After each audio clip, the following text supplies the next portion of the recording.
Hello students, स्वागत है आपका हमारे YouTube channel home science pro में। जैसा कि स्टूडेंट्स आप सभी को पता ही है कि हम क्लास 12th के चैप्टर 2 को कंटिन्यू किए हुए हैं। पार्ट 3 तक मैंने अपने यूट्यूब चैनल पर डाल दिए हैं, आप वहां से उनको देख सकते हैं। हमने क्लिनिकल न्यूट्रिशन एंड डाइटेटिक के महत्व, वर्णन और भूमिका कार्यों के बारे में बात कर ली थी। आगे हम आज पार्ट 4 बनाने जा रहे हैं, जिसमें हम डिस्कस करेंगे मूल्यांकन को, पोषण मूल्यांकन का मतलब क्या होता है कि ऐसी कोई भी विधि जिसके द्वारा हम रोगी की जो प्रेजेंट स्टेटस होता है, न्यूट्रिशनल स्टेटस होता है, वो या फिर उसकी जो नीड्स होती हैं उन सब की एक मेजरमेंट करते हैं। उसमें शारीरिक माप आ जाता है, मानव मितियाँ आ जाता है, या फिर लैब के आंकड़ों के द्वारा और आर्य विधियों के आधार पर भी ये निर्भर करता है।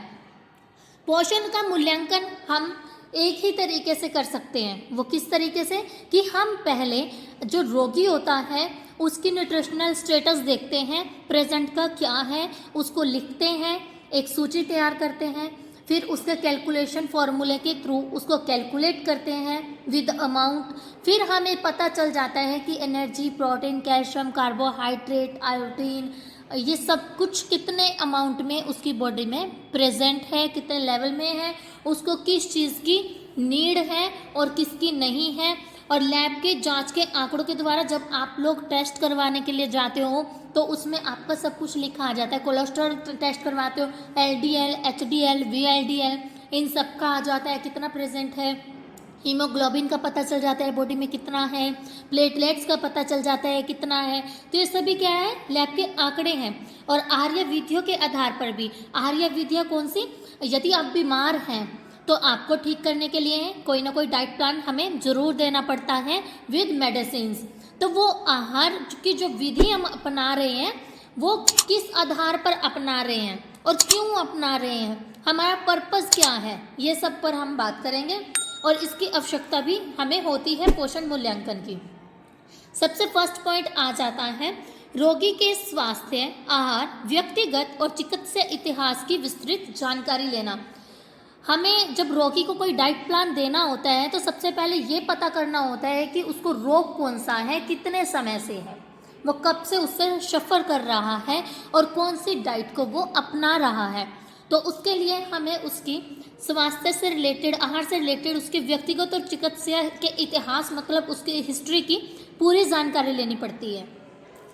रोगी के मानव मितिया माप, एंथ्रोपोमेट्री की मेजरमेंट जो होती है वो भी हमें लेनी पड़ती है। हमें चेकआउट करना होता है कि उसकी बॉडी वेट क्या है, उसकी हाइट क्या है, बॉडी मास इंडेक्स उसका देखना पड़ता है। थर्ड आ जाता है रोगी की विभिन्न जांचों के लैब आंकड़े और भौतिक मापों के संबंध कितने स्थापित हो पा रहे हैं, कि जो लैब के आंकड़े आए हुए हैं उसके अकॉर्डिंग उसकी माप, उसकी मेजरमेंट क्या है। पोषणहीनता के प्रमुख तत्व, हीनता के कारण और भावी जोखिम का पता संबंधी सभी क्रियाओं का हमें करना पड़ता है, तभी जाकर हम पोषण का मूल्यांकन कर पाते हैं। नेक्स्ट आ जाता है नैदानिक पोषण में डॉक्टरी की भूमिका क्या होती है। अब आप सभी को पता ही है नैदानिक पोषण कौन सा होता है, जो चिकित्सा के समय पर चिकित्सा से संबंधित आहार होता है वही नैदानिक पोषण होता है। तो इसमें फर्स्ट रोल क्या आ जाता है कि एक चिकित्सक या फिर एक डॉक्टर ही रोगी की सभी चिकित्सा आवश्यकताओं को, जिसमें पोषण भी सम्मिलित मतलब ऐड हो, को पूरा करने के लिए मूल रूप से उत्तरदायी मतलब कि जिम्मेवार होता है। क्योंकि डॉक्टर ही हमें बताता है, डॉक्टर ही हमें सलाह देता है कि हमें कितनी चिकित्सा की नीड है और कितने पोषण भी हमें उसमें ऐड करने हैं, कितने पोषण की हमें ज़रूरत है।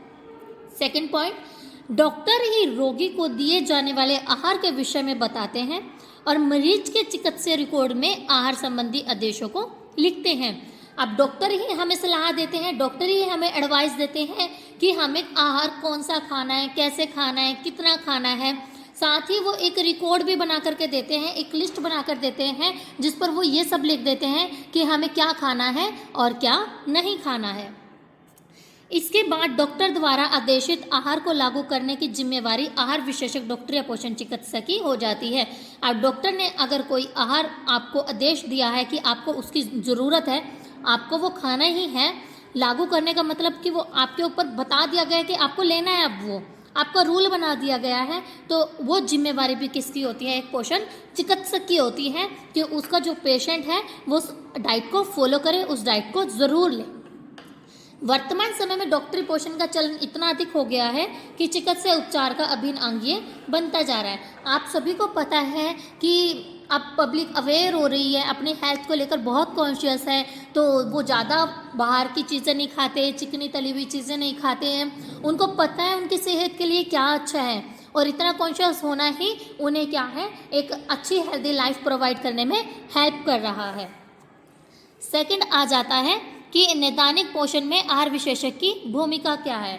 ठीक है, ये भी इसी में ही आ जाता है, ये भी रोल है डाइट थेरेपी का, जिसमें फर्स्ट आ जाता है कि रोगी की पोषण स्थिति का मूल्यांकन करके उसकी नीड्स को देखना कि उसे कितनी नीड है, कौन से न्यूट्रिएंट्स की नीड है। सेकंड, और ये भी सुनिश्चित करना कि उस रोगी को एक सही आहार और एक पर्याप्त पोषण देखभाल मिलनी चाहिए, और यही उसका उत्तरदायित्व होता है। एक आहार विशेषज्ञ, एक डाइटिशियन का यही उत्तरदायित्व होता है। इसके अंतर्गत क्या होता है? पोषण की देखभाल करना। पोषण की देखभाल का मतलब ये नहीं है कि मील प्लान बना लिया और उसको हम देख रेख कर रहे, नहीं।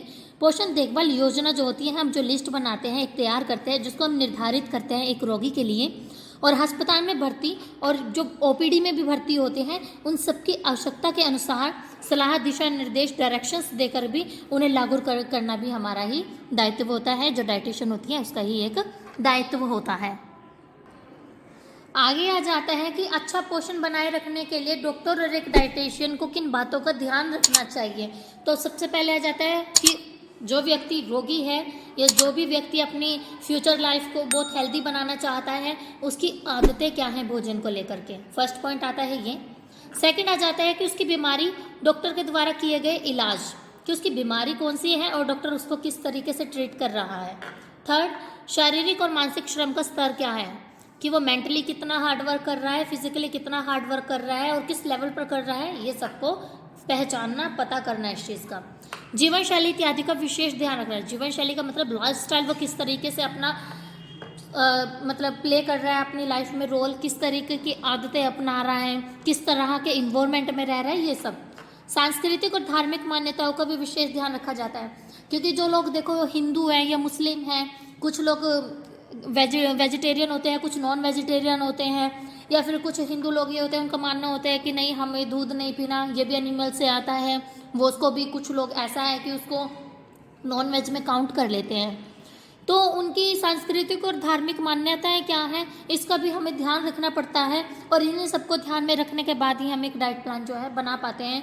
और इन सब चीज़ों का ध्यान रखना भी बहुत ज़रूरी है। यदि हम इसे ध्यान में नहीं रखते हैं और अपने अकॉर्डिंग कोई डाइट प्लान बना देते हैं, तो रोगी उसको इंटरेस्टेड नहीं होता लेने में, और अगर वो डाइट प्लान हमारे द्वारा बनाया गया डाइट प्लान लेगा ही नहीं, तो वो किस तरह से ठीक होगा, बहुत मुश्किल है, वो नहीं ठीक हो पाएगा।